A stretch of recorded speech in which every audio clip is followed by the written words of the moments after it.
Menkes meninjau Rumah Sakit Wahidin dalam hal kerjasama Indonesia-Arab Saudi.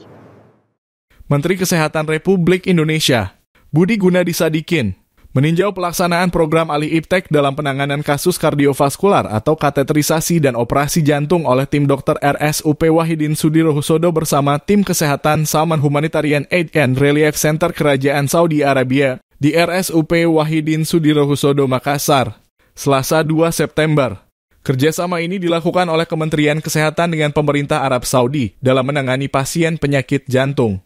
Mengingat penyakit jantung merupakan pembunuh nomor 1 di dunia, termasuk di Indonesia. Menteri Kesehatan RI Budi Gunadi Sadikin menyebutkan di Indonesia sekitar 250.000 orang meninggal akibat penyakit jantung, 6.000 diantaranya merupakan anak-anak. Menkes berharap program ini intens dilakukan di berbagai wilayah Indonesia untuk mempercepat penanganan pasien jantung yang antri untuk operasi. Bisa kita geser rumah sakit besar kita yang ada di Ambon dan di Nusa Tenggara Timur. Bulan ini juga rencana kita membuka di Papua.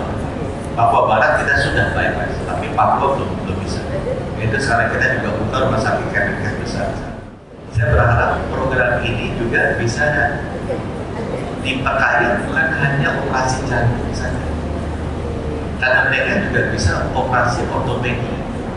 Kita banyak spine surgery kita perlu banyak, scoliosis, bengkok-bengkok, hip knee replacement, banyak sekali kita dibutuhkan di Indonesia.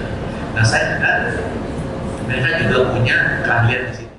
Sementara itu, Direktur Rumah Sakit Wahidin Sudirohusodo, Prof. Syafri Kamsul Arif menyatakan apresiasi yang tinggi dengan hadirnya program ini. Lantaran banyaknya pasien penyakit jantung yang tertolong dengan operasi yang dilakukan oleh dokter-dokter berpengalaman. Selain itu, tim kesehatan Arab Saudi juga membawa peralatan operasi yang canggih dan mahal untuk digunakan.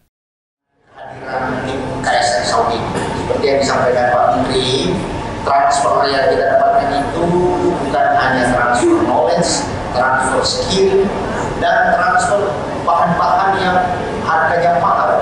Artinya mereka datang ke sini itu dengan tim, dengan bahan-bahan habis pakai, kemudian alat-alat yang dimana ini semua teman-teman harus tahu bahwa layanan jantung itu layanan yang amat very expensive, amat sangat mahal. Melalui program ini tercatat sudah ada 34 tindakan operasi yang dilakukan di Rumah Sakit Wahidin Sudirohusodo terdiri dari pasien anak maupun dewasa. Mulyadi, Fajar TV melaporkan. Terima kasih telah menonton. Jangan lupa subscribe, like, comment, and share. Saksikan terus informasi terbaru dengan menekan tombol lonceng hanya di channel Fajar TV.